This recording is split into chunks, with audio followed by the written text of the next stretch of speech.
Hello students, SV academy के online platform पर आपका स्वागत है।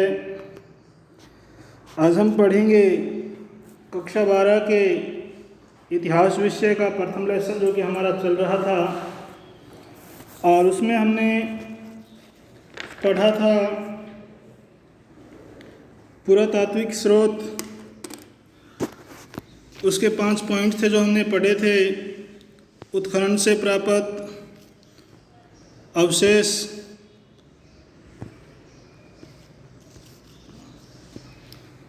जिसमें मृदभांड, औजार और उपकरण थे, जिनको भी 4 भागों में बांट लिया था उसने। गेरुए रंग युक्त मृदभांड संस्कृति, काले व लाल मृदभांड परंपरा, और चित्रित स्लेटी रंग की मृदभांड संस्कृति और उत्तरी काली चमकीली परंपरा। दूसरे अभिलेख थे और तीसरे थे सिक्के और मुद्राएं। चौथा था स्मारक और भवन, और 5वां था मूर्तियां, शैलचित्र, कला और अन्य कलाकृतियां, जो पुरातात्विक स्रोत थे जो भारतीय इतिहास की हमें जानकारी प्रदान करते हैं। आगे हम पढ़ेंगे वैभवशाली भारत की उपलब्धियां। क्या क्या उपलब्धियां रही हैं भारत की, तो शुरू करते हैं।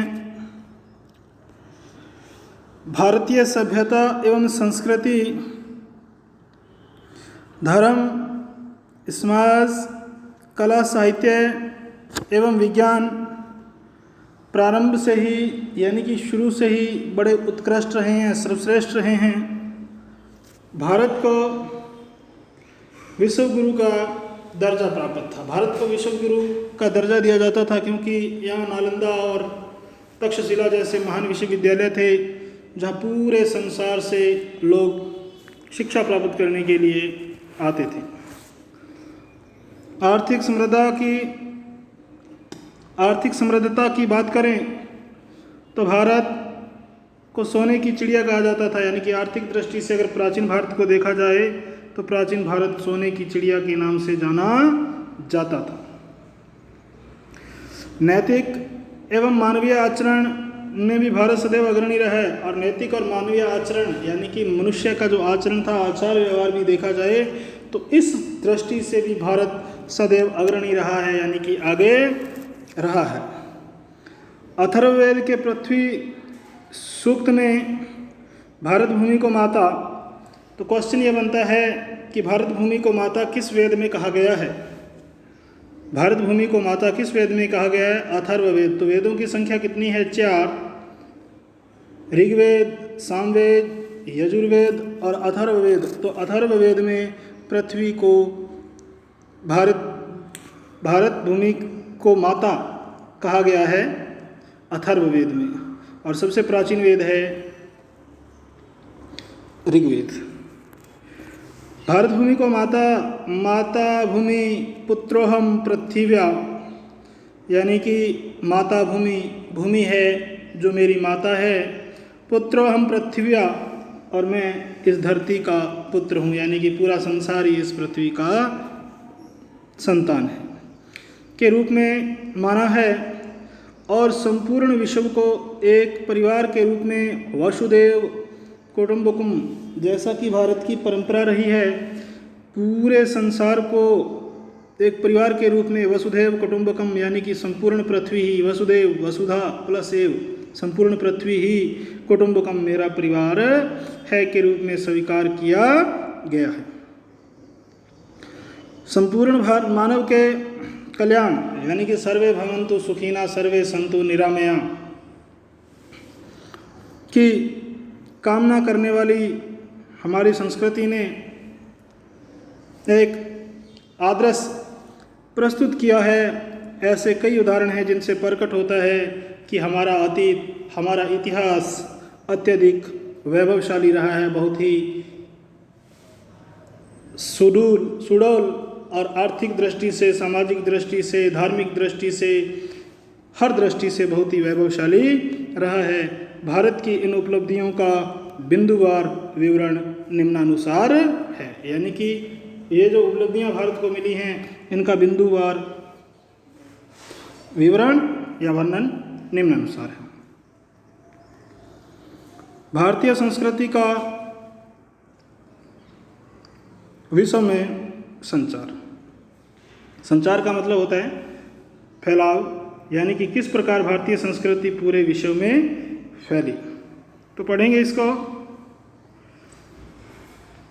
प्राचीन काल में जिस संस्कृति ने अपना संपूर्ण विश्व में संचार किया है, फैलाव किया है, वह है भारतीय संस्कृति। यानी कि प्राचीन काल में जितनी भी संस्कृतियां हुई है उनमें सबसे ज़्यादा संपूर्ण विश्व में संचार करने वाली शक्ति है वो है भारतीय संस्कृति। और यह संचार सैनिक आक्रमण नहीं अपितु सांस्कृतिक विनिमय के स्वरूप का था। यानी कि सैन्य बल के आधार पर नहीं बल्कि सांस्कृतिक विनिमय। विनिमय का मतलब होता है आदान प्रदान करना किसी चीज़ का, तो सांस्कृतिक विनिमय के स्वरूप का था। भारत का इतिहास एवं संस्कृति अपने शुरुआती काल यानी कि प्रारंभिक काल से ही गौरवमयी रही है, बहुत ही ब्रिलियंट, एक्सीलेंट रही है। उत्खनन एवं पुरातात्विक, उत्खनन यानी कि भूमि को खोदना, पुरातात्विक जो पुराने स्रोत मिले हैं, अवशेषों के आधार पर भी हमें भारतीय संस्कृति का विश्व स्वरूप दिखाई देता है। चीन की दीवार के उत्तरी दरवाजे पर संस्कृत भाषा में आज भी उल्लेख है, यक्षों के द्वारा परमेश्वर हमारी रक्षा करे। यानी कि विरोधियों से, दुश्मनों से या विभिन्न प्रकार की परेशानियों से परमेश्वर हमारी रक्षा करें। भारतीय संस्कृति एवं भारतीय इतिहास की श्रेष्ठता का उल्लेख भारतीय ग्रंथों में ही नहीं अपितु पश्चिमी इतिहासकारों और विद्वानों ने भी भारतीय संस्कृति की श्रेष्ठता के उद्गार प्रकट किए। इतिहासकार मयूर ने लिखा है कि भारत के प्राकृतिक सौंदर्य की, यानी कि जो भारत की प्रकृति है उसकी जो सुंदरता की भव्यता, विविधता यानी कि अनेकता यानी कि विभिन्न प्रकार की, और वनस्पतियों के उत्पादन की समूची दुनिया में बराबरी नहीं है।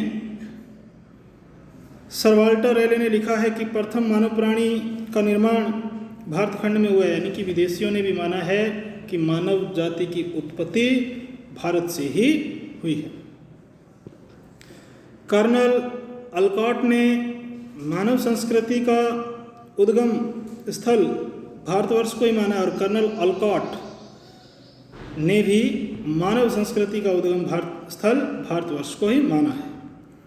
जब फ्रांसीसी दार्शनिक वोल्टेयर को ऋग्वेद की एक प्रति भेंट की गई तब उनके उद्गार थे, यानी कि उनके मुख के बोल थे, मुख से क्या निकला उनके, यह देन इतनी अमूल्य है कि पाश्चात्य राष्ट्र जो पश्चिमी राष्ट्र हैं सदैव पूर्व के प्रति ऋणी रहेंगे, कर्जदार रहेंगे। मैक्स मूलर ने लिखा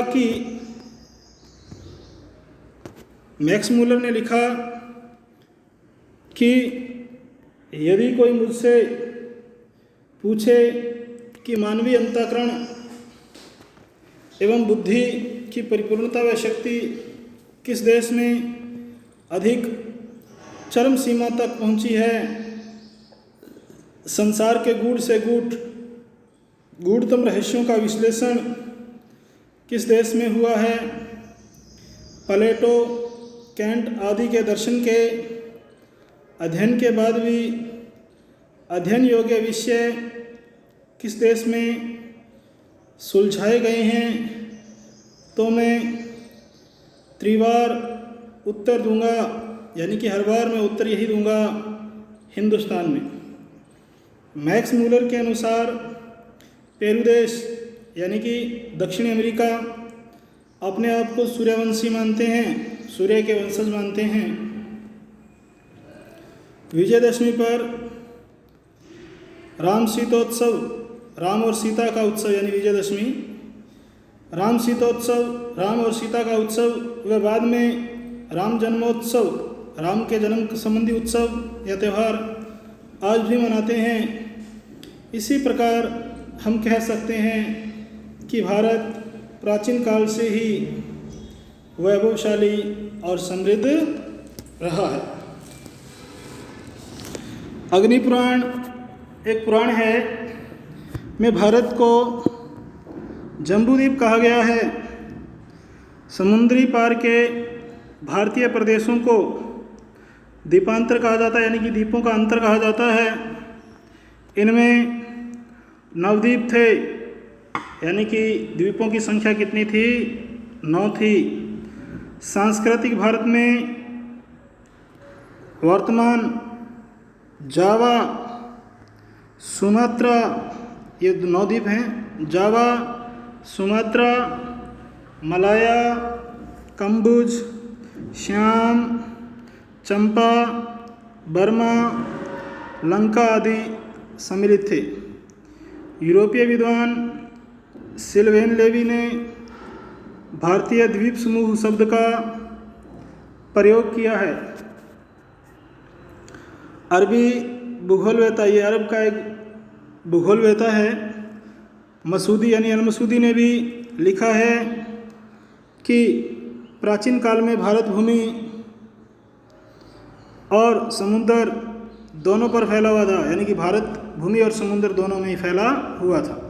उसकी सीमा जावा यानी कि सुमात्रा जावा तक फैली हुई थी। इस प्रकार उस समय के सांस्कृतिक भारत की सीमाएं अफ़गानिस्तान से लेकर संपूर्ण दक्षिणी पूर्वी एशिया में फैली हुई थी।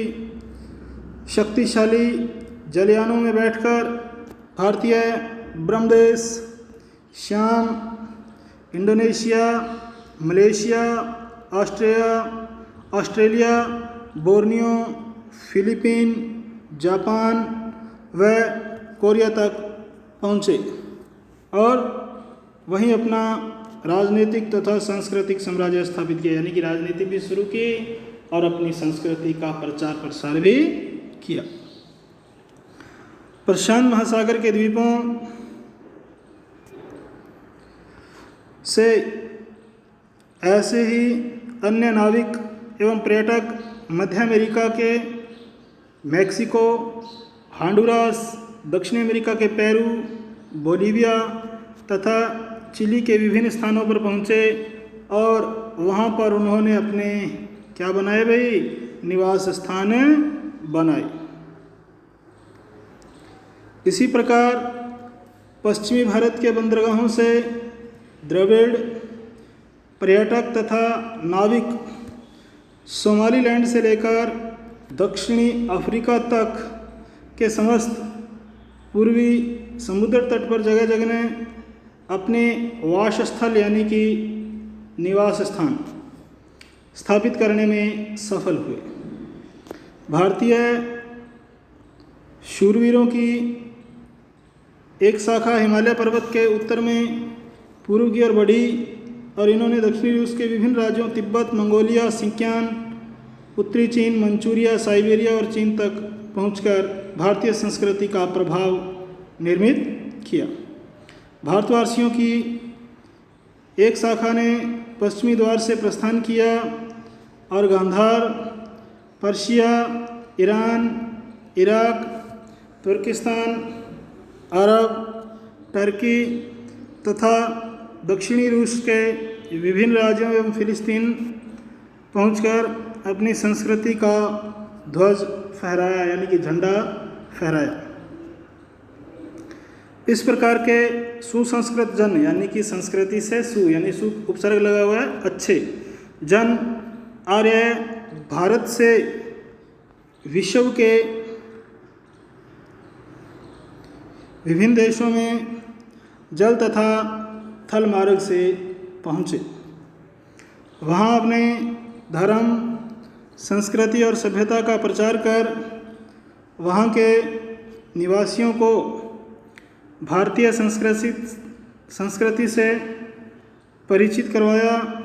भारत भूमि पुत्रों की अति प्राचीन काल से ही यह जिज्ञासा जानने की इच्छा रही थी कि सागर के उस पार क्या है।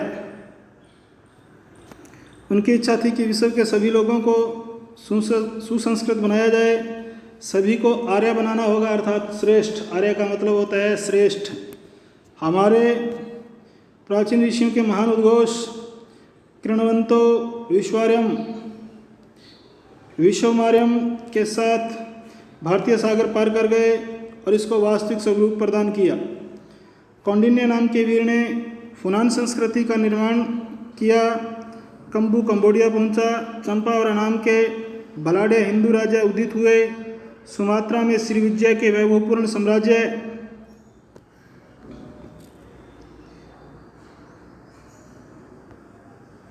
का उदय हुआ। अशोकवर्मन नामक साहसी वीर बोर्नियो पहुंचा। हमारे यहाँ के साहसी वीर अमेरिकी तट तक पहुंच गए। इन साहसी वीरों ने भारतीय दर्शन, विज्ञान, ज्योतिष, गणित ज्योतिष, स्थापत्य, युद्धशास्त्र, नीतिशास्त्र, संगीत, वैदिक ग्रंथों का विश्व में प्रचार प्रसार किया। Indonesia, Cambodia, Indo China, Borneo से संस्कृत भाषा के सैकड़ों लेख मिले हैं। जावा में आज भी शक काल गणना का प्रचलन है। यहाँ के शिव, विष्णु व बौद्ध मंदिर भारतीय संस्कृति के प्रतीक हैं।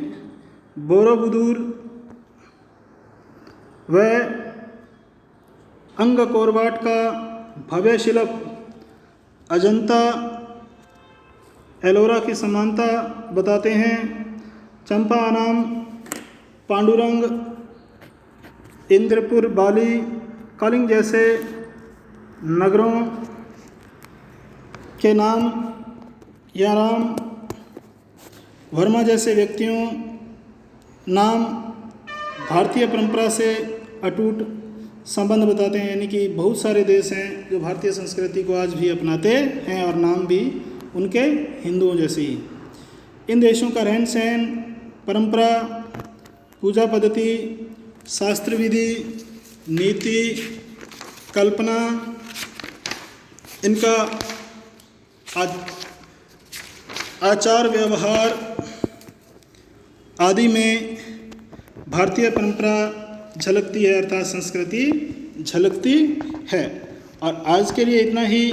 कल हम इसके आगे बढ़ेंगे। प्राचीन भारत में नाविक शक्ति यानी कि समुद्री शक्ति कैसी थी, इनकी नावीय शक्ति कैसी थी। तो आज के लिए इतना ही।